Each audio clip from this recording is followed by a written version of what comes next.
How's it going, ladies and gentlemen, and welcome to a brand new episode of the Strictly Nintendo podcast where we're going to talk about the Top Gear series for the Super Nintendo. Now, I've mentioned many times before that I'm a huge fan of racing games, and this is one of the series that really made an impact on me. This is one of my favorite series from the original all the way through the lifespan, which I believe the last entry in the game was Overdrive for the N64. I may be wrong about that. I spent a lot of time on Top Gear Rally on the N64. That was one of my favorite games on that system, and I had the steering wheel with the gas and brake pedal that really took that experience to a new level. But when it comes down to it, the original three on the Super Nintendo were the ones that had the biggest impact on me. And when you look at them, they're all pretty much at their foundation just a good classic arcade racer. You're racing different tracks around the world in 20 car races. And of course, the higher you place, the more points you get and the more money you get. And money is important in these games because you have upgrades to your vehicle and engines, gearboxes, nitro, and tires, and introduced in Top Gear 2 and carries over to Top Gear 3000 armor for your vehicle. You can paint your vehicle different colors, and once you make it through a circuit, you get a code.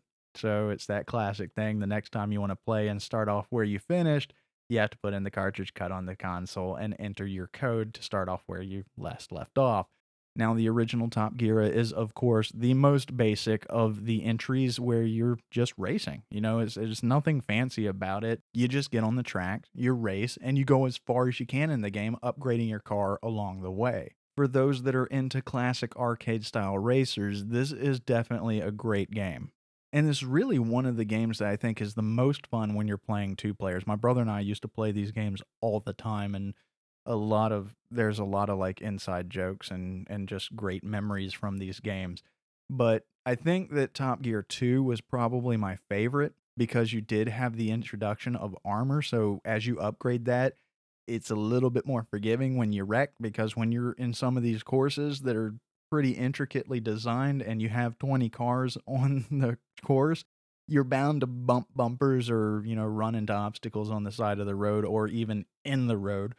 And obviously, the weaker your armor is, the more damage is done to your car. And well, as your armor goes away, the performance of your car goes away. You also have to worry about gas. There's pit stops in some of the longer courses, and using your nitro will deplete your gas quicker. So you have to be very strategic on when you're going to use your nitro, as well as if or when you're going to pit to get refueled, because obviously that can put you back significantly if you're not winning the race by much or if at all.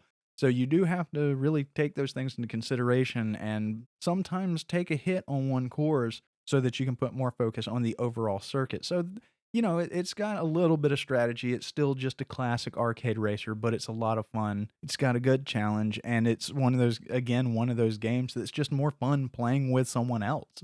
Of course, one of the things that I rediscovered as I put these games into my Retron 5 and played them for the first time in, wow, probably 10 years, was in Top Gear 2. There was a course that I was racing that had fog as the weather condition. That's a neat thing, is it has different weather conditions. You do have dry tires and wet tires. So you have daytime dry, nighttime dry, you have rain day and night, you have fog and snow and things like that, and desert situations. So you have a good variety of environments that you're racing in, but the fog is like ridiculous. I mean, you can't really see past the nose of your car. It's absolutely amazing how challenging these games were. I mean, I really, to this day, I believe that NES, SNES era games are some of the most challenging games. I mean, you have to be pretty spot on, and it's one of those things. If you're into retro gaming and you decide to pick these up, if you've never played them before and you decide to pick these up, I would suggest getting Top Gear 2. I think that's really the best in the three games. But if you're playing this game on the Retron, for the love of God, do not use the Retron controller. The Retron controller is terrible. Get yourself an actual SNES controller or the best clone thereof, because you will not enjoy this game with the Retron controller. I quickly went to an original controller and was having much more fun and having better results because of it.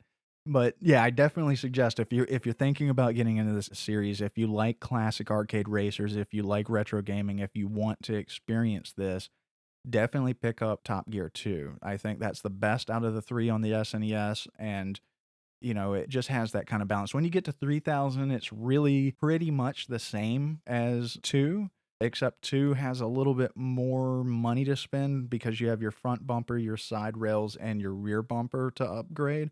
Whereas with Top Gear 3000, you just have your car's armor to upgrade. And, really the only other thing that changed is everything's more expensive, and the story of 3000 gets a little sci-fi-ish because you're racing multiple tracks on different planets throughout a galaxy, and that's how you're advancing. It's like in the year 3000 or something like that. So it has a little bit of a sci-fi theme to it, even though you're just racing like a late 90s, early 2000s Lamborghini or something like that. I mean, that's kind of what it looks like. It's kind of funny that you're racing what would be considered a modern supercar of the 90s when you're in the future.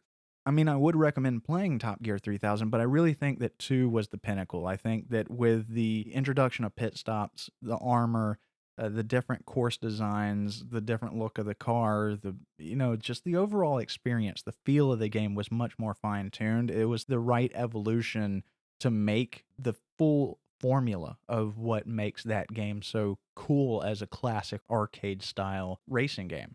But this was definitely a series that had a big impact on me. I would accredit Top Gear 2 being the one game that really solidified racing games as something that I was passionate about. Even with the nostalgia, even with the fond memories and all that stuff to the side, it's still a very solid arcade racer. It has a lot to offer. It has great challenges. It's a lot of fun.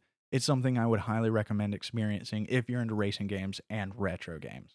It's just a well-tuned series for that era that has a lot to offer. And that will do it for this episode of the Strictly Nintendo podcast. Until the next one, take care.